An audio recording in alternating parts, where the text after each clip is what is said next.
6월절이 다가오고 있습니다. 예수님께서 머지않아 제자들을 떠나서 가셔야 된다는 것을 아시고 제자들에게 또 더 말씀하십니다. 13장 1절에 보면 세상에 있는 자기 사람들을 사랑하시되 끝까지 사랑하셨다. 그리고 그때에 마귀가 벌써 시몬의 아들 가룟 유다의 마음에 예수를 팔려는 생각을 넣었다. 이 모든 사실을 알고 미리 마음에 알고 계십니다. 누군가 나에게 해를 끼치려 하는데 그 사실을 알면서도 그것을 밖으로 드러내지 않고 그 사람을 대한다는 게 여러분 사실 이게 쉬운 일이 아닙니다. 굉장히 스트레스 받는 일이지요. 예수님께서 그것을 드러내지 아니하십니다. 그리고 제자들에게 계속 말씀하십니다. 오늘 우리가 보는 본문은 우리가 뭐 여기저기 교회들에서 많이 했던, 특별히 주일학교에서 또 뭐 어느 남전도회나 여전도회에서 했던 발을 씻어주는 세족식의 이 본문이 바로 여기에 있어요. 목사님이 수건을 두르고 누군가의 장로님 발 씻어주고, 장로님들은 안수 입사님들 발 씻어주고, 이렇게 해서 점점 다 서로 발을 씻어주는 그런 본문이기도 해요. 그런데 오늘 이 본문을 우리가 자세히 묵상해 보면 예수님께서 제자들의 발을 씻겨 주시는데 뭐라고 하시냐면 이 발을 씻겨 주겠다고 말할 때 베드로가 내 발을 절대로 씻지 못합니다. 아니 어떻게 선생님이 제자의 발을 씻어줄 수가 있습니까? 말이 안 됩니다. 이렇게 얘기를 해요. 그때 예수님께서 뭐라고 하시는가 하면 내가 너를 씻어주지 아니하면 내가 나와 상관이 없다, 이렇게 말씀을 해요. 참 당연한 말씀인 줄 우리는 알고 있는데 그 당시에 제자된 자들로서 이 이야기를 듣는 것은 이해할 수 없는 일이에요. 우리는 알고 있잖아요.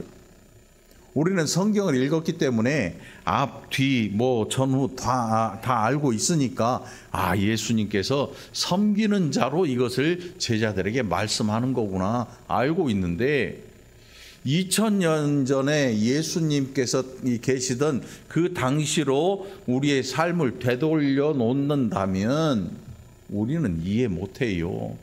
응? 그 당시에 모든 선생들은 제자가 발을 씻어주든지 아니면 그가 거느리는 집에 있는 종들이, 노예들이 발을 씻어주는 거지요. 어떻게 선생이 제자의 발을 씻어줍니까? 이 베드로에게 이런 이 생각이 있었습니다. 베드로뿐이 아니고 모든 제자들에게 이런 생각이 있었을 것이고, 저와 여러분도 그 당시로 갖다 놓으면 이런 생각이 있어서 예수님께서 내 발을 절대로 손대지 못하게 할 거예요. 손대지 못하게. 지금도 보니까 목사님들 중에 어떤 분들은 아니 목사님이 왜 저런 일을 하시나 이렇게 얘기하는 분도 있어요. 지금도 있더라고. 25년 전에는 더 했겠죠, 여러분. 25년 전에 제가 교회 이 공사를 하면서 페인트 튄 옷 뭐 꾸질꾸질 해가지고 이렇게 엘리베이터 타고 올라오면 어디서 일하세요? 이렇게 물어보는 분도 있고, 설마 제가 목사라는 생각을 아예 하지 못하는 분들이 태반이었습니까? 또 목사예요? 깜짝 놀래요. 목사님이 그런 일을 하세요? 발 닦는 일보다 낫잖아요. 아니 공사장에서 일하는 게 사실은 발 닦는 일보다 나은 일이에요, 여러분. 발은 누가 닦아주냐면 노예가 닦아요. 종이 닦아요. 공사장에 일하는 분들은 월급 받고 돈 받고 일하는데, 저는 제가 목회하는 교회에서 일을 하니까 뭐 돈 주는 건 아무것도 없었지요. 오히려 내 돈이 들어갔지.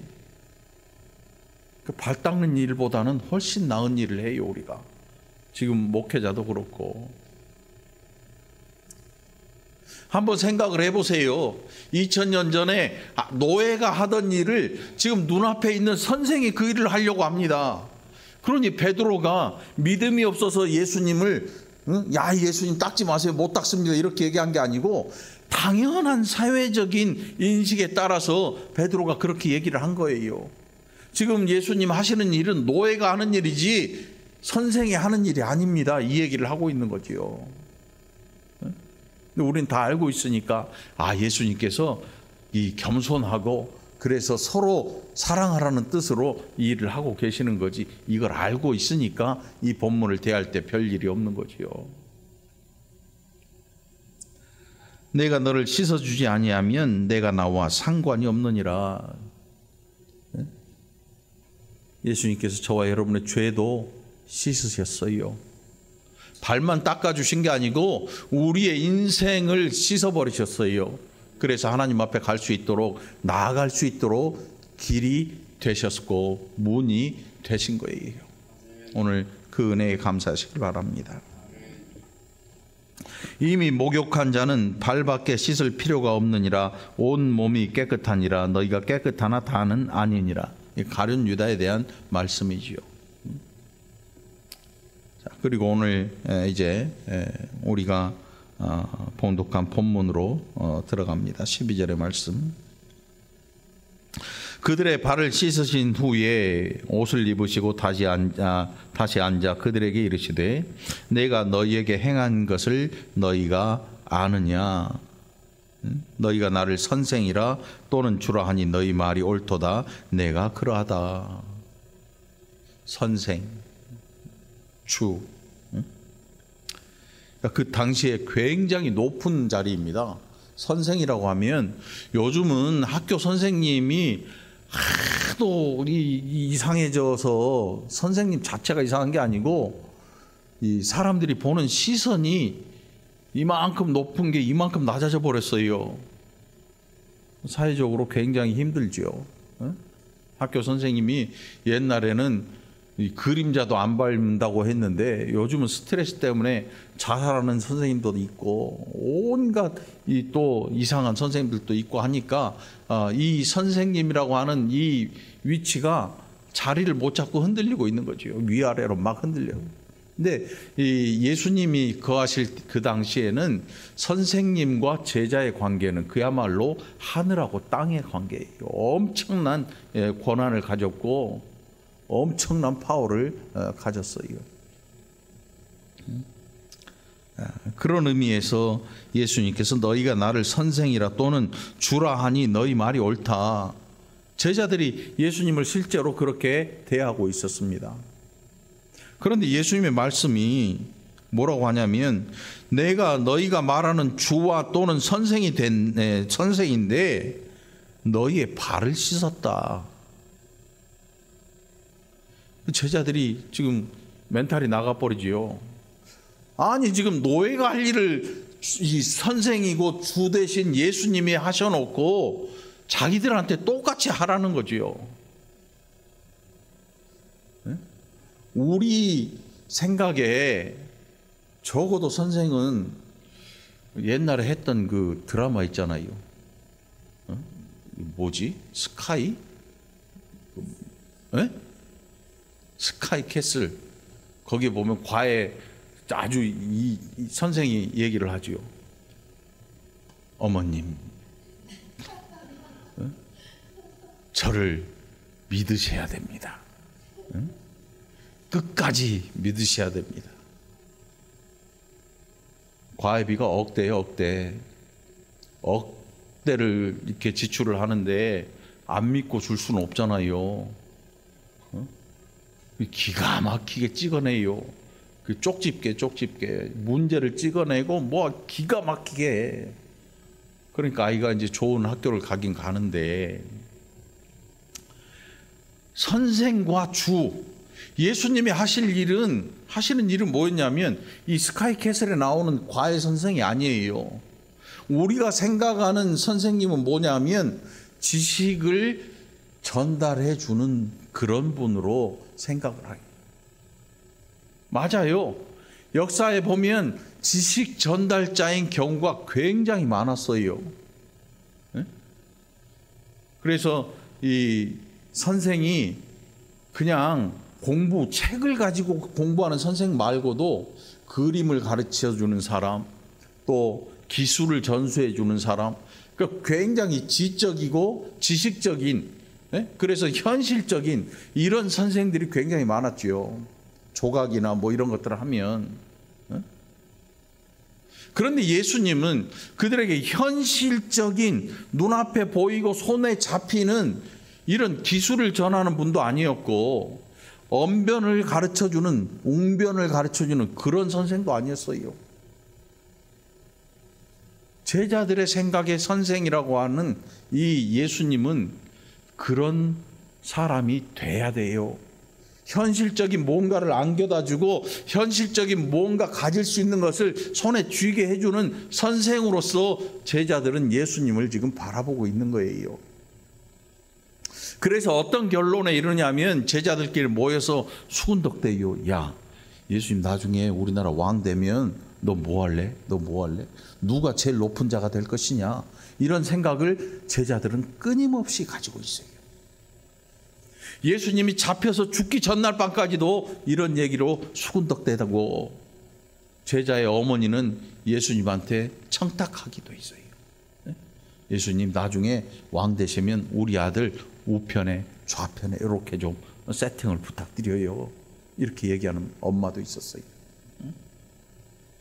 제자들의 머릿속에는 예수님께서 그들의 주와 선생으로서 현실에서 사용할 수 있는 권력이나 현실에서 가질 수 있는 뭔가, 손에 잡히고 눈에 보이는 뭔가를 원했어요. 그래서 그들에게 선생과 주는 그들의 발을 씻는 선생이 되면 안 됐던 거예요. 그래서 베드로는 강력하게 반대합니다. 내 발을 절대로 씻지 못할 겁니다, 선생님. 그런데 예수님의 대답은 내가 너의 발을 씻지 않으면 너는 나와 상관없다. 이런 말씀이 어디 있습니까? 여태 따라다녔는데 이제 와서 발 못 닦게 했다고 나를 모른 체 한다고요? 제자들이 멍청한 게 아니에요. 제자들이 바보에서 못 깨달은 게 아니에요. 우리도 마찬가지예요. 나중에 오순절 성령 강림을 통해서 제자들이 그때서야 예수의 하신 말씀이 생각났어요. 그걸 깨닫기 시작합니다. 예수님께서 그때 이렇게 말씀하신 게 이런 이유였구나라고 그때 가서야 생각이 나요. 육신의 생각을 가지고는 예수 그리스도의 입에서 나오는 그 말씀을 이해할 수가 없는 거예요. 저도 여러분도 오늘 이 말씀을 이해할 수 있는 이유는 성령께서 우리 안에 거하시기 때문에. 그래서 여러분, 세속적인 신앙을 가지면 이런 얘기 귀에 안 들려요. 이런 얘기가 귀에 안 들려요. 그러니까 우리는 그런 세속적인 신앙 말고 정말로 예수님께서 우리에게 말씀하신 내가 너희의 주와 선생이 되어서 너희의 발을 씻었으니 너희도 그렇게 하는 것이 마땅하다, 이 말씀을 올바로 이해하고 행할 수 있는 저와 여러분이 되기를 간절히 축원합니다. 이게 우리가 듣고 행해야 될 내용이지요. 내가 너희에게 행한 것 같이 너희도 행하게 하려 본을 보였다. 예수님께서 이렇게 말씀해요. 내가 이렇게 행한 것은 너희도 이렇게 행하게 하기 위함이다. 그것을 위해서 나는 너희에게 본을 보이고 있다. 여러분, 요즘은 아파트에 모델하우스가 있나요? 본 적이 없어가지고. 저는 풍림 2차에 사는데 풍림 2차 모델하우스도 못 봤어요. 근데 모델하우스에 가서 화장실 들어가서 용변 보는 사람, 그 사람 제정신 아니야. 모델하우스는 그 말 그대로 모델이야. 우리가 아파트를 지을 텐데 이렇게 생겼어요 하고 해놓은 건데 거기다 똥을 싸버리네. 그런 사람이 진짜 있나 봐. 근데 물이 안 나오잖아. 물도 안 나와. 냄새만 엄청나지. 큰일 난 거지. 모델 하우스라고 하는 것은 그것을 보여주기 위한 거예요. 응? 주방에 물 안 나와요. 가스 안 들어와요. 그런데 거기서 요리하겠다고 덤비면 안 되는 거예요. 예수님께서 본이 되겠다고 말씀하는 거는, 야 제자들아, 내가 너희의 발을 씻었으니 엄지손가락으로 꽉꽉 눌러 때를 벗기고 이거 비누칠하고, 이거 기술을 보여주려고 한 게 아니고, 내가 너희에게 보여주는 이 발을 씻어주는 이 모습은 모델로서 내가 너희에게 보여주는 것인데, 이것은 단지 발을 씻는 문제만이 아니라 이 발을 씻기 위해서 너희 앞에 무릎을 꿇고 위 옷을 벗고 수건을 두르고 물 묻은 너희의 발을 씻어주는, 닦아주는 이런 모든 일련의 일들을 통해서 나는 너희에게 서로 사랑하라는 것을 알려주고 싶다, 이거지요. 예수님께서 주와 선생이 되어서 발을 씻어줬는데 발 닦는 기술을 알려주려고 한 게 아니잖아요. 어디 보니까 1층에, 제가 어디서 봤는지 기억이, 차 타고 가다 봤나 걸어가다 봤나 아무튼 봤는데 높은 의자가 있더라고. 의자가 이 강대상 의자처럼 생겼는데 굉장히 높아요. 근데 거기에 사람이 앉아 있는데 그 밑에 누군가 엎드려 있어 이렇게 뭔가를 하고 있더라고. 발톱 관리, 발 관리. 발 관리하는데 가봤죠, 여러분? 안 가봤어요? 안 가본 척 하지 마. 가본 사람이 있을 거야. 근데 거기 가면 이렇게 높은 의자에 앉아서 발을 이렇게 내고 있으면 그 사장님이 와서 이제 줄을 갖고 와서 발톱 각질도 제거해주고 이렇게 해주잖아요. 그 굉장한 기술이야, 여러분. 발 이렇게 마사지 해주면 얼마나 시원한데, 엄지발가락이 튀어나올 것처럼 시원하잖아. 머리 막 기분이 좋을 정도로 시원하단 말이지. 예수님께서 제자들 발 씻는 기술을 알려주려고 발 닦아준 게 아니에요. 내가 주와 선생이 되어서 너희의 발을 씻었으니 이제 너희도 서로 씻어주는 것이 마땅하다. 내가 너희에게 그것을 위해서 본을 보여줬다. 이 말씀을 그대로 문자 그대로, 그러면 우리가 발만 닦아줘야겠네, 이렇게 하는 사람은 바보 중에 상바보야. 율법의 정신이 뭐냐면, 율법의 정신은 하나님께서 이렇게 하지 말라고 하는 것은 딱 그거만 하지 말라고 한 게 아니고, 그것을 통해서 사람이 힘들어하거나 어려워하거나 상처가 되거나 이게 사람을 죽이는 일이면 하지 말라는 거지요. 그게 계명의 정신이에요. 율법의 정신이 뭐냐면 살리는 거예요. 죽이는 게 아니고. 그런데 유대인들은 어떤 일을 하냐면 딱 거기까지, 법대로. 그러니까 얼마나 냉정합니까? 레위는, 제사장은 부정해지면 안 되니까 저 앞에 있는 먼 발치에 있는 죽어가는 사람이 이게 죽어가는 사람인지 뭔지를 확인하지 않고 길을 돌아서 가버립니다. 왜요? 율법에 사체를 가까이 하면 부정해서 하나님 앞에 이 자기가 할 일을 못하니까 돌아가 버려요. 그러니까 내 할 일이 너무 중요하기 때문에 저 사람이 죽어가는지 안 죽어가는지 그것은 관심 밖의 일이 되고 마는 거예요.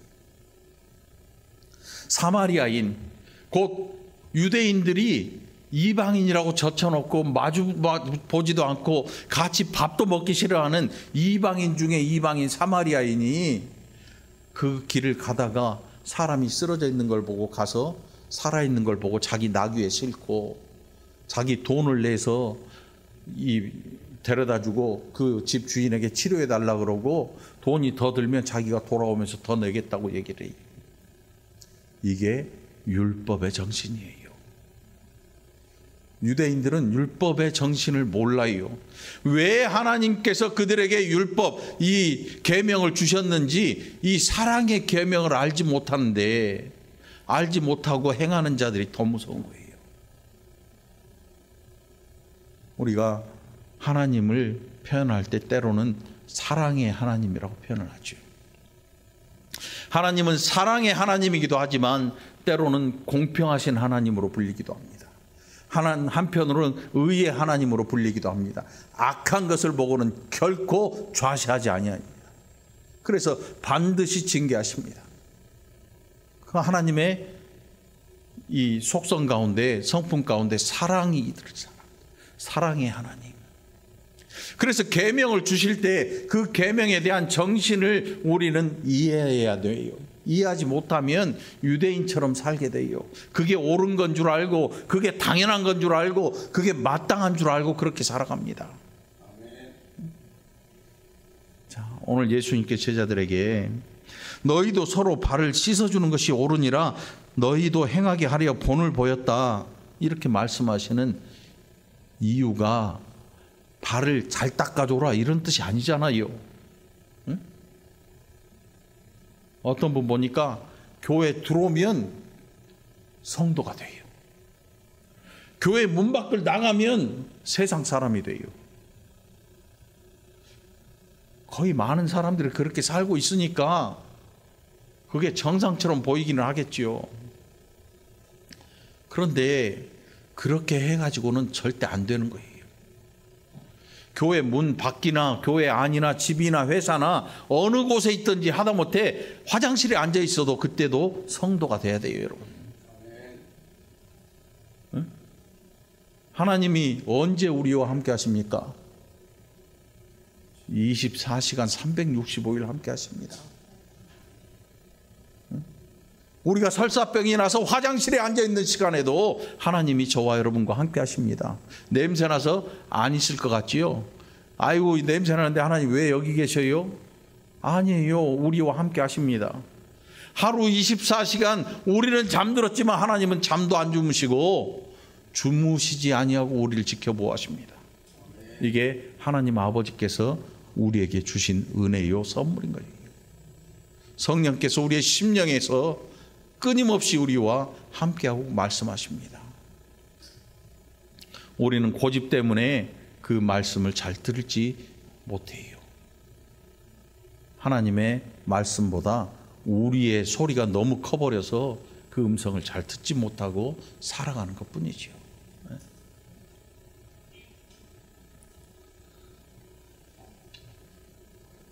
16절입니다.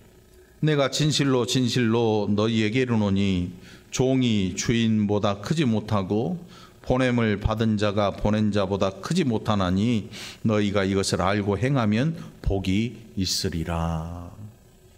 무슨 뜻이겠어요? 너희가 높은 자라고 생각하지 말아라. 너희가 높은 자라고 생각하는 순간 너희의 위에는 수도 없는 높은 자들이 존재할 것이다. 보냄을 받은 자는 보낸 자보다 높지 못하다. 여러분, 저와 여러분이 하나님보다 높습니까? 성령보다 높아질 수 있습니까? 높지 못해요. 그런데 하나님보다 높은 것처럼 여기는 자들이 있었습니다. 그게 누구냐면 유대인들과 바리새인과 서기관들이에요. 그 이유가 뭐냐면 그들이 왜 하나님보다 높은 자처럼 생각되는가 하면 하나님이 주신 말씀을 자기들 뜻대로 해석을 하는 거예요. 그래서 율법 조문을 자기들 마음대로 적용을 해요. 그게 뭐냐면 장로들의 유전이에요. 장로들이 전통적으로 가졌던 그것을 율법보다 더 높은데 놔버린 거죠. 누가 그랬냐면 우리나라에 복음이 들어오면서 로마 교회가 그렇게 해버렸어요. 로마 교회가 제사 문제로 엄청 많은 사람이 죽으니까 교황이 그러면 대한민국, 한국은 절해도 된다 그래, 이렇게 얘기했어요. 성경보다 높은 권위를 가지는 거예요. 성경보다 높은 권위를 가지는 순간 우리는 보냄을 받은 자가 아니고 보낸 자가 돼서 저 높은 자리에 있다고 착각을 하고 살게 되는 거죠. 예수님 뭐라고 하시는가 하면 진실로 진실로 너희에게 이르노니 종이 주인보다 크지 못하다. 지금 제자들은 서로 발 닦아줘야 돼요.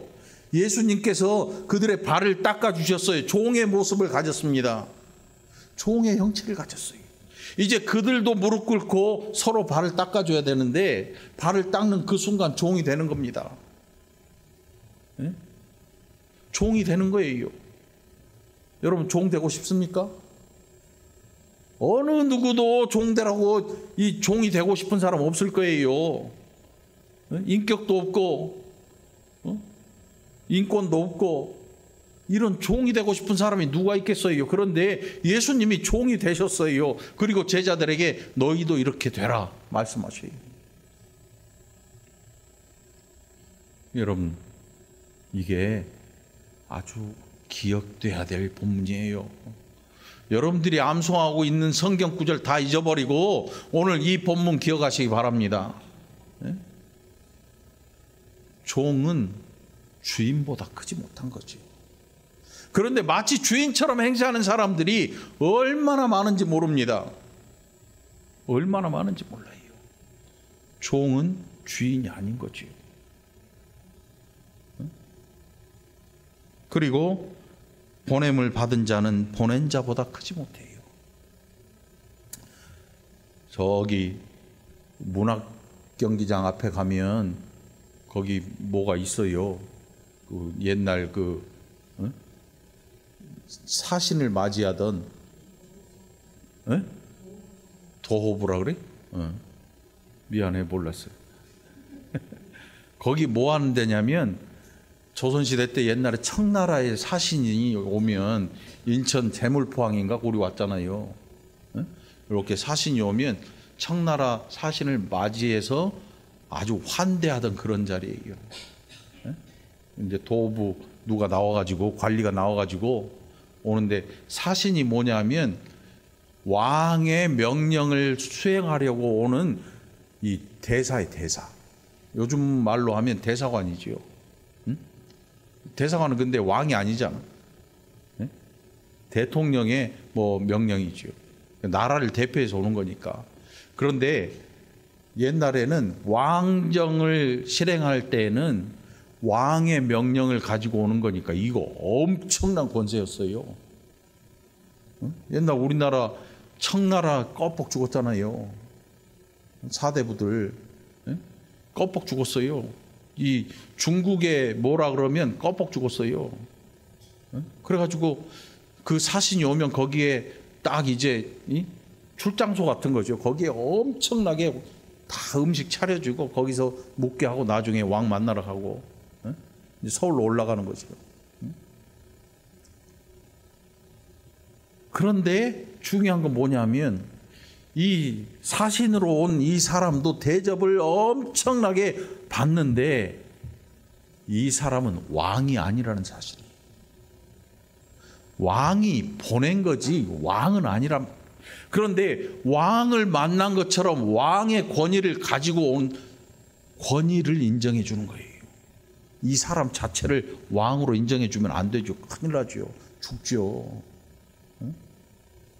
오늘 예수님께서 제자들에게 말씀하신 게 뭐냐면 하나님께서 나를 보내셨고 예수님을 보내셨고 예수님은 제자들에게 그 나라의 복음을 들려주셨어요. 그런데 그 엄청난 권세가 제자들에게 다 보여져요. 예수님께서 가지고 오신 하나님 나라의 권세는 죽은 자를 살려내시는 거였어요. 벌판에서 어마어마한 사람들을 아무것도 아닌 음식으로 배불리게 먹이시는 거였어요. 그런 것들이 한두 번 나타난 게 아니었고 38년 동안 병들었던 자가 갑자기 일어나서 침상을 들고 집으로 걸어가게 해주셨어요. 어느 날은 갑자기 물 위를 걸어오셨어요. 제자가 따라하려고 시도했는데 처음에는 걷더니 나중에 두려워서 물에 빠지기도 했어요. 여러분 한번 생각해 보세요. 이 지구에 살면서 이런 엄청난 권세를 가지고 있는 사람이 왕이 아니면 뭐가 되겠어요? 그 당시에 사람들의 생각에 머릿속에 예수님은 반드시 그들의 왕으로 세워서 그들의 삶을 넉넉하게 편하게 살고 싶은 욕망이 속에서 막 끌어올랐어요. 밤새 예수님을 찾아다니기도 했어요. 그런데 예수님이 그들을 피해서 다른 곳으로 가버리셨죠. 목적이 다른 거였어요. 여러분 신앙생활을 하면서 어떤 사람들은 삶의 윤택함을 위해서 예수를 택한 사람도 있어요. 병들어 있어서 이 병이 치료되는 그 목적을 가지고 예수를 만나는 사람이 있어요. 어떤 사람은 정치적인 목적 때문에, 어떤 사람은 경제적인 목적 때문에, 어떤 사람은 건강상의 이유로, 어떤 사람은 자식 때문에, 어떤 사람은 남편 때문에, 아내 때문에, 이런 여러 가지 일련의 일들로 예수님을 만나서 그거 하나 붙잡고 부르짖고 기도하고 막 그게 사람들이 보기에는 대단한 믿음처럼 보여져요. 그런데 예수님의 하시는 일들을 보면 이 땅에서 섬김을 받으려 온 것이 아니고 섬기러 왔다. 예수님께서 말씀하셔요. 섬기는 자로. 섬긴다고 하는 거 이거 보통 일 아니에요. 여러분 노예처럼 보여지는 것이고 종이 돼야 되는 것이고 웃돌이 벗고 허리에 수건 두르고 무릎 꿇고 상대방의 발을 닦아줘야 되는 이런 일도 해야 될 각오가 돼 있어야 하는 게 그게 예수님의 제자들의 할 일이었고 예수님께서 복음을 하나님 나라의 복음을 들려주신 목적이었던 거예요. 여러분 하나님의 백성이십니까? 그렇다면 무릎 꿇으시기 바랍니다. 사람 앞에서 낮아지시기 바랍니다. 누구든 여러분 앞에 누가 나타나든 무릎 꿇고 발을 닦아줄 준비를 하시기 바랍니다. 진짜 발 닦지 말고 그렇게 낮아지라는 얘기예요. 예수님께서 제자들에게 너희도 서로 발 닦아줘라, 만나는 사람마다 발 닦아주라는 얘기가 아니잖아요. 너희도 서로 겸손하게 서로를 아끼고 사랑해라. 그리고 교만해지지 말아라. 이런 뜻이잖아요.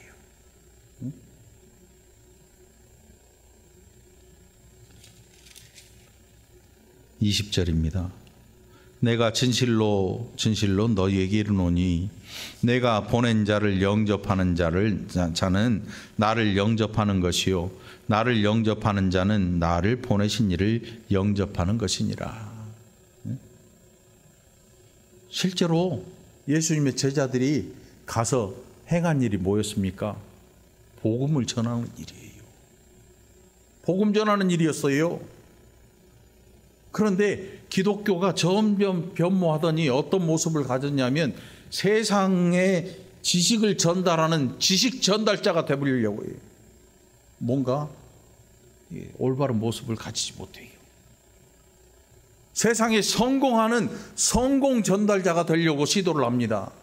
그러니 기독교가 보냄받은 자가 아니고 보낸 자처럼 여기고 살아가는 거예요.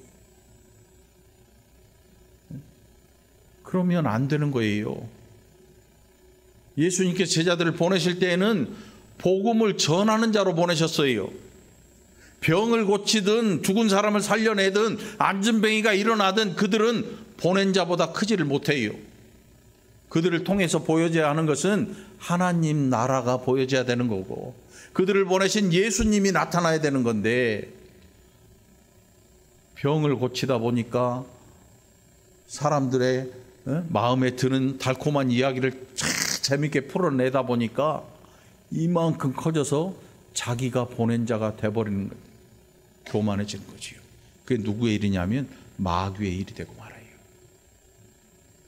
처음 시작은 그렇지 않았는데 나중에 너무 높아져 버리니까 내가 보낸 자라고 생각을 하고 사는 거지. 우리 중에는 보냄받은 자만 있을 뿐 보낸 자는 없어요. 여러분 보냄받은 자로 보냄 보낸 자의 영광이 나타나기 위해서 그런 삶을 살아가기를 간절히 축원합니다. 그래서 여러분, 우리 모두가 다 납작 엎드릴 준비를 하시기 바랍니다. 그래서 겸손하게 하나님의 나라를 받아들이고 감사할 줄 알고 눈물을 흘릴 줄 알고 긍휼히 여길 줄 알고 사랑할 줄 알고, 어려움을 당한 사람을 보면 어찌할 바를 몰라서 함께 하지 않고는 견딜 수 없는 이런 마음도 가져야 되는 것이 저와 여러분의 모습인 거지요. 귀한 믿음의 소유자들 되기를 간절히 축원합니다. 기도합시다. 하나님 아버지, 감사합니다. 우리가 얼마만큼 높아져 버렸는지, 너무나 높아서 바라볼 수도 없을 만큼 때로는 높아져 버리는데, 하나님은 우리를 보내셨는데 이제 우리가 보냄 받은 자처럼 살게 하여 주옵소서. 예수님 우리에게 보여주신 귀한 은혜의 본을 따라서 낮은 곳에서 섬기고 살아가는, 그래서 그 일을 통해서 하나님께 영광 돌리고 하나님이 나타나는 복된 자들이 되게 하여 주옵소서. 감사드리옵고 예수님 이름으로 간절히 기도합나이다. 아멘.